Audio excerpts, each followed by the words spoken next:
Cultura de Campinas Limitada, ZYD 809, FM 99,1 MHz, ZYK 570, AM 1390 kHz, Rádio CBN Campinas. CBN, Café com Política.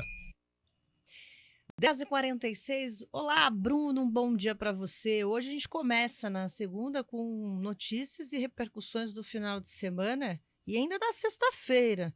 Afinal de contas, tem questão do novo PAC, tem trem intercidades, tem reportagem para a gente ouvir, aliás, né, Guilherme, para a gente poder comentar. Isso, porque na sexta-feira teve esse lançamento do novo PAC, né, com o presidente Lula fazendo toda a explicação, dizendo que o governo dele começaria ali, mas o que a gente quer saber é como isso impacta aqui na região. Então vamos ouvir primeiramente a matéria do Enzo Urniani sobre o trem Intercidades, que deverá ter investimentos do PAC.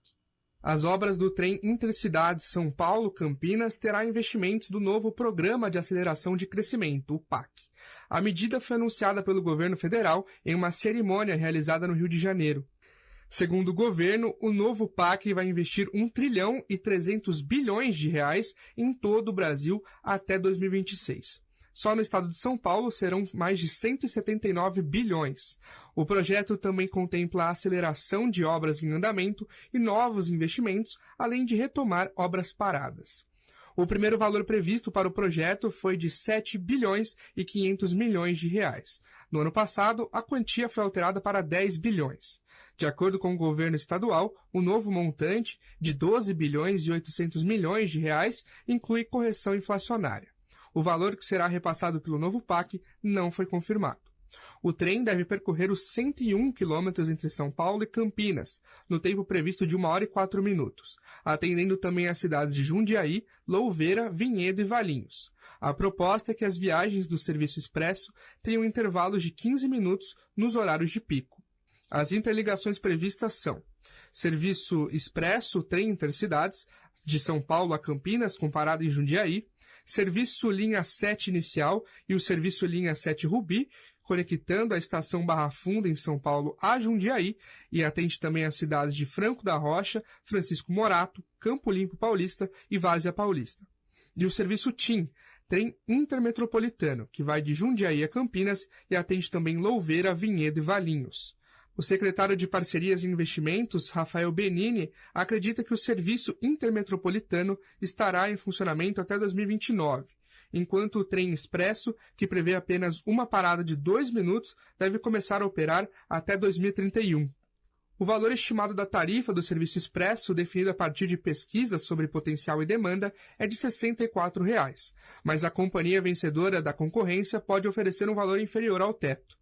Uma passagem de ônibus entre Campinas e São Paulo está na faixa de R$ 48. Já quem usa o carro próprio paga em torno de R$ 24,60 somente de pedágios, considerando o uso da rodovia dos Bandeirantes. A expectativa é que o serviço expresso seja atendido por um trem com capacidade para 800 passageiros, operando em intervalos de até 15 minutos nos horários de pico. Com isso, a previsão é de que até 60 mil passageiros sejam atendidos por dia em todos os serviços. Para a realização do serviço expresso, o edital prevê que a empresa implante trens cuja velocidade máxima chegue a 140 km por hora, considerada uma velocidade média. O projeto também inclui a implantação de um serviço metropolitano entre Campinas e Francisco Morato e estabelece atendimento a outros municípios do interior paulista, como Louveira, Valinhos e Vinhedo. A extensão dessas operações seria de 65,8 km, com 9 estações e velocidade comercial de 56 km por hora.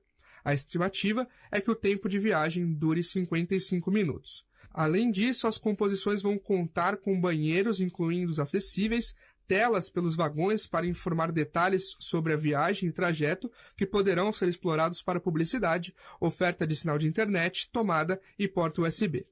Por fim, a projeção é que o empreendimento gere 10.500 empregos diretos, indiretos e induzidos. De Campinas, Enzo Urniani. Tá aí então, Bruno Silva, primeiramente, bom dia, né? Como que esse novo PAC pode ajudar em projetos aqui da região? Acabamos de ouvir o Enzo falando da questão do trem Intercidades, mas, por exemplo, tem outros projetos aqui demorando para sair do papel. Um deles são as marginais da rodovia Santos Dumont, né? Uma obra que seria de responsabilidade do Estado, uma obra importante para ligar aqui a região central ao aeroporto de Viracopos, também em Dayatuba, toda aquela região, né? Será que o PAC também poderia ajudar nisso? Como que ele funciona exatamente? Bruno, bom dia. Vamos lá, muito bom dia, Guilherme, Carol e a todos os nossos queridos ouvintes. Uma boa segunda-feira a todos, né? Os dados aí, conforme da reportagem, eles impressionam no primeiro momento, né, Guilherme? A gente está falando de cifras aí que são cifras milionárias, né? Esse projeto em específico, interligando Campinas e São Paulo, é um projeto mais do que necessário, é um projeto urgente, até porque quem circula sempre aí pelas rodovias está em constante deslocamento entre as cidades para poder trabalhar, enfim, desenvolver as suas atividades no cotidiano, sabe muito bem o quanto algo nesse sentido poderia facilitar e muito, posto que essas cidades estão extremamente conurbadas já, né? Já formou uma coisa só, vamos dizer assim.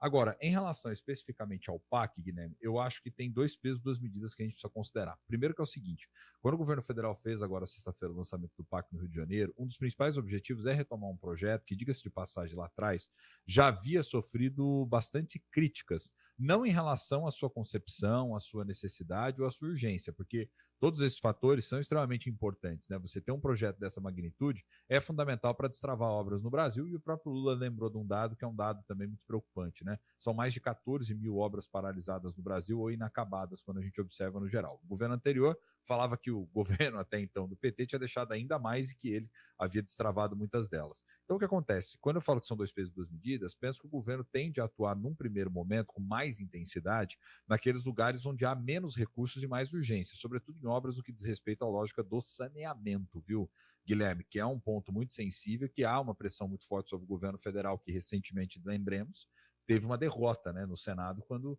quis fazer alterações no que diz respeito ao marco legal. Então, muito do PAC vai ser um desenvolvimento induzido. Eles estão mirando também, por exemplo, na chamada PPP, que é a parceria público-privada, para ela poder sair.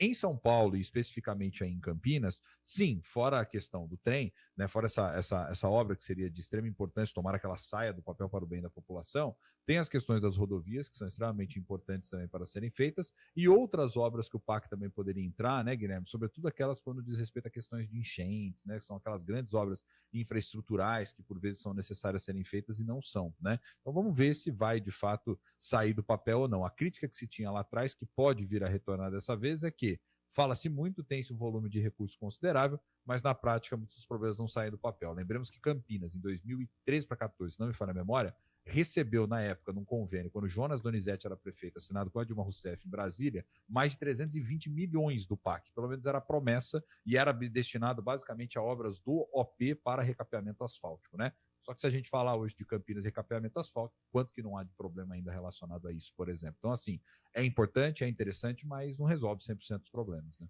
Você falou sobre a origem dos recursos, né, Bruno? Trazendo aqui, ó. Orçamento Geral da União, a previsão é de 371 bilhões de reais. Empresas estatais, 343 bilhões.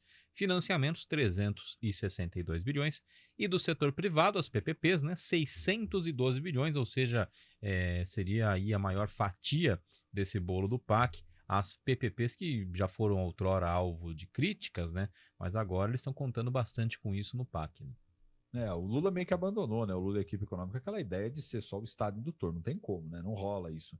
Ainda mais considerando as condições hoje, né? Então, se você observar o PAC, a gente está vendo de vários terços aí, né? Um terço governo, um terço iniciativa privada, um terço do grosso aqui, né? Envolvendo o financiamento, um terço aí dessa questão envolvendo outros tipos de financiamento e o volume, a fatia maior, mirando principalmente nas PPPs. Por isso que eu falo, Guilherme, eu acho que o PAC ele poderia trazer resultados muito positivos na minha avaliação no primeiro momento, no que diz respeito à questão do saneamento, porque esse é gravíssimo, né? Lembramos que na semana passada dados foram divulgados mostrando que ainda, né, cerca de pouco mais de 50% da população tem acesso a esgoto tratado e um pouco mais de 70% à água. Então, quer dizer, a gente tem um gargalo no Brasil que é lidar com problemas do século XIX no século XXI. Ou seja, eu ouvindo aqui sinto o mesmo. Para a população, para quem ouve as notícias, os bilhões estão muito longe da realidade vivida, principalmente nos bairros, Bruno. É isso, Carol. E eu penso que, assim, para a região de Campinas especialmente, se sair essa questão dos trens, gente, eu já acho que é um baita de um avanço, considerando todo esse fluxo de pessoas. Aí, claro, é olhando para frente, né? Eu acho que a obra de infraestrutura, não adianta você fazer também olhando para trás, você tem que olhar para frente, né? O que as maiores cidades têm feito, né? Porque nós estamos falando de uma lógica de conurbação de milhões de pessoas, né? E que vai afetar diretamente a vida de muitas e muitas delas, né? Então, tomara que se olhe para frente, tomara que o projeto saia do papel. Há também um especial interesse nisso, porque a obra é, acima de tudo, o governo do Estado, né, Guilherme? Com o dinheiro que virá da União. Então, quer dizer, tomara que haja uma sinergia entre prefeitos da região, governo do Estado e o governo federal para que isso saia do papel. Se sair isso, a gente já comemora. Exatamente. A gente vai terminando o cafezinho de hoje. Na prática, nós temos mais uma PL para autorizar lá o pagamento com o cartão nos ônibus. Será votada nessa segunda-feira, então tem tema já para amanhã aqui adiantando, né, Guilherme? Amanhã a gente repercute as votações de hoje na Câmara de Campinas. Muito obrigado, Bruno. Uma ótima semana para você. Eu que agradeço, gente. Forte abraço, Guilherme, Carol, todos os nossos queridos ouvintes. A gente volta os olhos para a Câmara para amanhã a gente poder analisar aqui a repercussão. Tá certo. Até amanhã. Até amanhã, gente. Valeu.